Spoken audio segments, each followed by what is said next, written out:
Every now and again, you come across something that becomes so ingrained into your life that you almost forget just how significant a role it plays.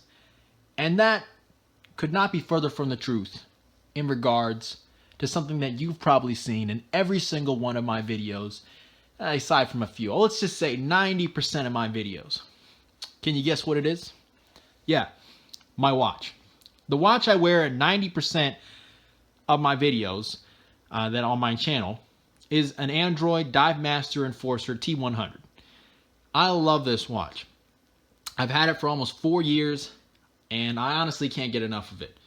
And, you know, no matter what watch I go and try on and maybe even buy, I always come by to this standby. And it's not just because I love this watch. I also love the company that backs it and everything they stand for.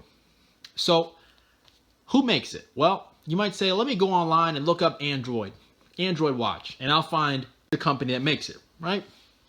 Well, technically, no, you won't, because Android doesn't exist anymore. You might say, well, damn, they're gone, right? They're out of business. No, because they simply rebranded and changed their name to Aragon. So, you might say, well, is Aragon the same as Android? I would say no. And you'd say, well, then is the quality not that good? Oh, no. Aragon took everything that was good about Android and just improved upon it. The reason they changed their name was simple. The confusion with Google's operating system in terms of searching and customer service and all that ended up just confusing potential customers and leading them astray and that sort of thing. And before you go off and say that they copied Google, just remember Aragon / Android, the Android company, was founded in '91, so well predating Google. So that's not really an accurate claim. But you know what? Enough talk, because today I'm going to be unboxing a couple new Aragon watches. And one is something that my dad had picked up for himself. And one is something that I have had my eye on for a while, but I wanted to get, because I love this watch and I want to add some of their Liang's new work to my collection. Liang, of course, is the designer behind both Android and Aragon. In my opinion, he is a great designer. So let's go ahead and get right into the unboxing. Alrighty, guys, here it is. So I'm going to go ahead and open it up, and obviously if there's any packing slip in there, we're going to cut away from that. So again, the watches in here are a Dive Master T-100 and also a Parma with blue face.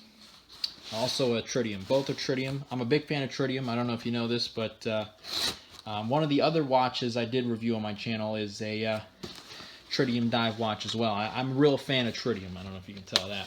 So again, Wing, if you do end up watching this, one thing I would say that you could make some of your watches even more awesome is you have some beautiful watches, dive watches in particular, that have more complications and more sophisticated dials, but I would also wish that you would add Tritium to those, because then I would be all over those. You know, I think those complications combined with the Tritium illumination would really add to an already amazing watch.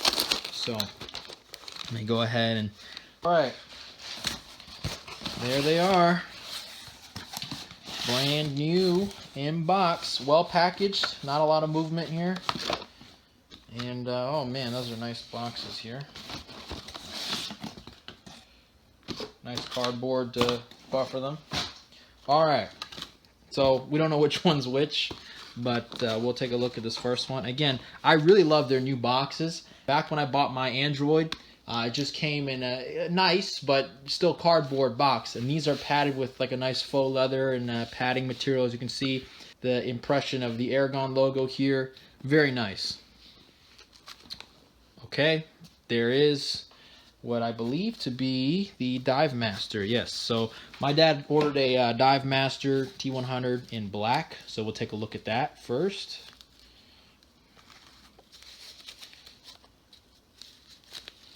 There it is. And this is a 45 millimeter, by the way. And I have to say, that bracelet is even nicer than this bracelet here.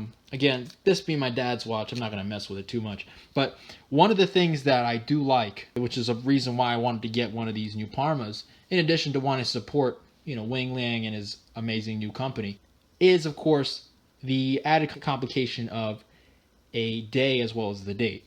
So, again, I like that a lot.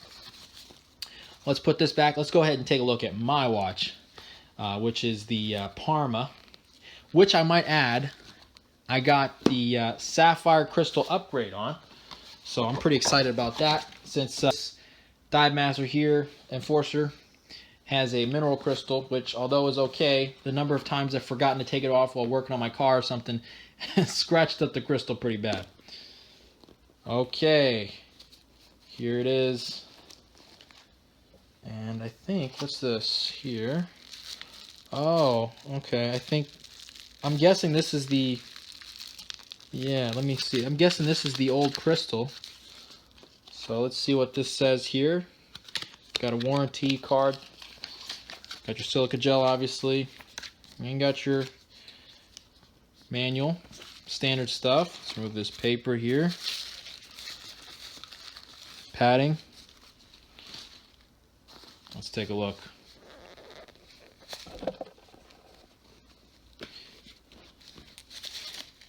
Wow. She's pretty. And actually, if we put them side by side here, that's a 48 millimeter. 48 millimeters doesn't sound like much, but it definitely looks smaller. You know what I mean? It has a smaller feel to it too. The band is obviously smaller. I mean, your bracelet, and it doesn't taper as much. So if anything, it does give a smaller impression on the wrist. But yeah, I can totally see this, especially being thinner too. I don't know if you can see, it's definitely thinner. This will be much more appropriate for dress scenarios. I still don't think if you're going to a black tie event you want to wear something like this, but all things considered, this is definitely more dressy. You probably get a sleeve over this. You know what I'm saying? Wow. All right, let's go ahead and remove this wrapping and see what she looks like. Alrighty, guys. So got all the stickers off, and oh my, is she beautiful. I love the sort of satin look of the bezel and then the chrome of the actual numbers here and markings. I actually do like the reduced crown guards on the side here. Although I, of course, love the look of my Dive Master Enforcer's crown guards here, I like the reserved look of this too. It has a totally different feel, but still very Aragon. You have obviously an exhibition case back here. Your date there. Very tight moving bezel. Unidirectional. Even quieter than my Dive Master Enforcer, but I would almost say more precise. It feels like it's got finer movements instead of the, this is, I think, 128 tooth. I don't remember exactly. Now, obviously, they come pretty large. So you can see I can almost slip on the watch over my wrist here. So I'm going to go ahead and size this. It's just standard pins on this one. I'll get back to you guys after I've sized it. Alrighty, guys. So I've got the Parma here all sized up for my tiny wrist. I've got the time set correctly and the day and the date.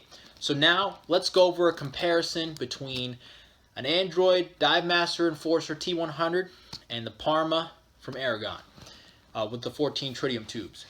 Now, before I get started, I do want to say I'm not going to be doing a comparison between the crystals, as that would not be a fair comparison. The Dive Master Enforcer has a mineral crystal, and that was the only option at the time.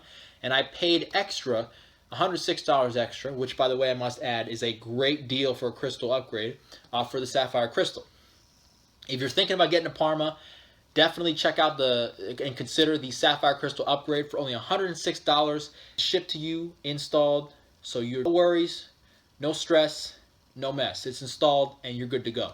So I would definitely consider that just for a peace of mind upgrade, so that you know that your crystal will almost never have a chance of being damaged by scratches, and you won't ever have to replace it unless you have service needed to be done or you end up cracking it yourself.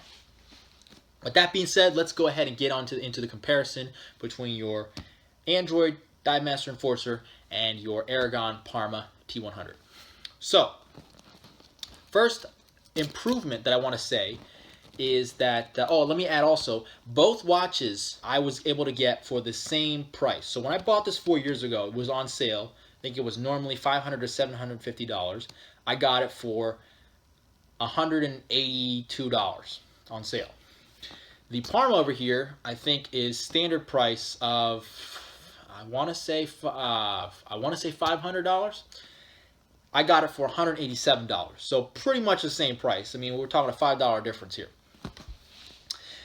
So again, even if we don't count anything else, and we were to say that the quality was exactly the same between the two, I would say it's incredible value because, of course, prices should have gone up in the last 4 years, just with inflation alone. So again, great job on the value. Now, let's go into the differences.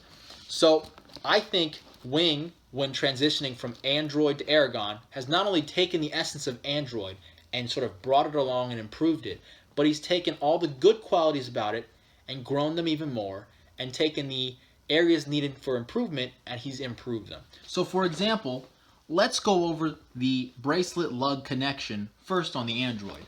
On the Android, the way the lugs connect to the bracelet is with friction pins, friction steel pins. And while definitely secure and definitely not going to fail on you, this setup does allow for excessive play. And as you can see, there is a little bit of play. And again, it's not rattling around or anything like that, but there is play. And that's not something you want. And you might say, well, hey, don't you want the bracelet to be, super flexible and everything? Well, yeah, you want the bracelet to be flexible, but you don't want the bracelet lug connection to have any play. That should be tight. So again, that's one area that the Android is inferior to the Aragon. If we look at how the Aragon Parma is designed, you'll see that it uses steel hex screw pins. So these are actually screw-in pins that allow for much more precise fitment, and as a result, there is zero play in the bracelet lug connection. Now, the next area that I want to take a look at is, of course, the clasp. The clasp on the Android uses a friction fit push lock, and as you can see, the way it works is there is a stamped area of steel here that forces out a bit of steel, as you can see.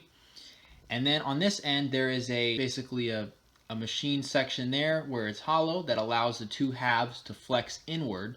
And so when the two bits are forced together, after it overcomes a little ridge, it's locked in place. And then you put your security lock on top. The issue, of course, is once it overcomes that friction ridge, there's a significant amount of play, as you can see here. So this entire bit of motion is in the locked state. So it's locked in place, but it still can have a lot of play. So you really have to have your security clasp on there. And so when you put your security lock down, that also is not very secure in terms of how it feels. It is secure in the sense that this watch has never fallen off my wrist because of the clasp failing.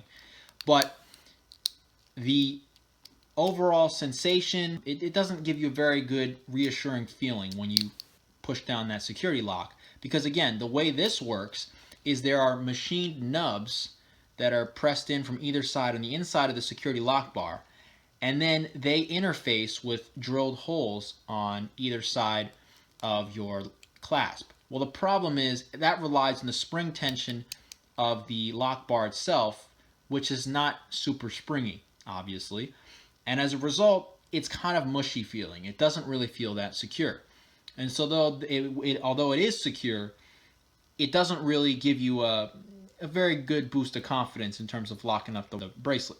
Now, if you look over here on your Parma, the clasp, first of all, your lock bar has a spring bar interface. So it actually uses a modified spring bar that protrudes on either side, which is the spring bar for the clasp itself, and those interface with machined holes on the lock bar itself. And so obviously you get a very reassuring click, and so it locks into place very nicely. In addition, the clasp itself underneath is a deployment clasp with a double-sided pusher. and then it locks in on a stud ball mount lock, as you can see here. Now, this is far better than your Android setup, mainly because this is so secure that it can only be deployed with 2 fingers with your hand. So it's very difficult for this to accidentally actuate, because you can see I'm pushing one side and it's not going to come out. I push the other side, it doesn't come out. I have to push both sides and pull up. So again, this will avoid accidental deployment and release of your clasp.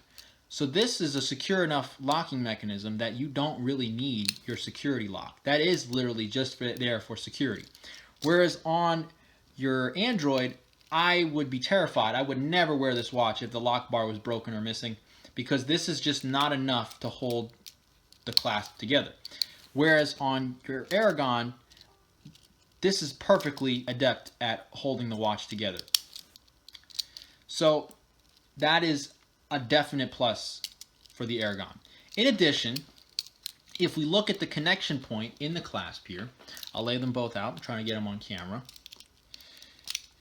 You can see here that although this is kind of my favorite with its, you know, kind of skeletonized look and thin streamlined design, fundamentally this is a weak point in the watch bracelet. It's very thin, and every time you put on and take off the watch, you're adding lateral load that this is not designed to handle. And so that puts a lot of stress on a very small surface area, that rivet pin right here. Whereas on this watch, on the Aragon, although it's not super sexy like the Android, this is a much more sturdy design because you have widened the area in which the pin is stressed, and that makes it less likely to fail. In addition, because these pins are more difficult to replace as they are rivet pins as opposed to spring pins, this is a good thing because you don't want to have to deal with trying to replace this pin. Another plus for the Aragon. If we take a look at the crown of both of these watches, you will see that the Android has a translucent plastic cap on it, whereas the Aragon has a stamped and colored Aragon logo.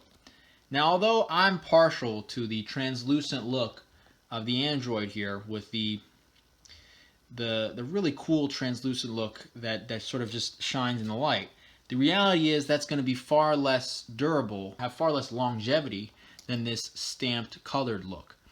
And that's mainly because the plastic will degrade, it will scratch over time, and of course it will yellow as it oxidizes, and not going to look very sexy anymore. So again, that, in my opinion, that's another bonus there. But again, this could be a design aspect, so you could argue that that's not really a Android versus Aragon thing. Now, the last thing I want to go over is, of course, your exhibition case back. So both of these watches have an exhibition case back. I'm going to try to get these on camera so you can see. So there they are.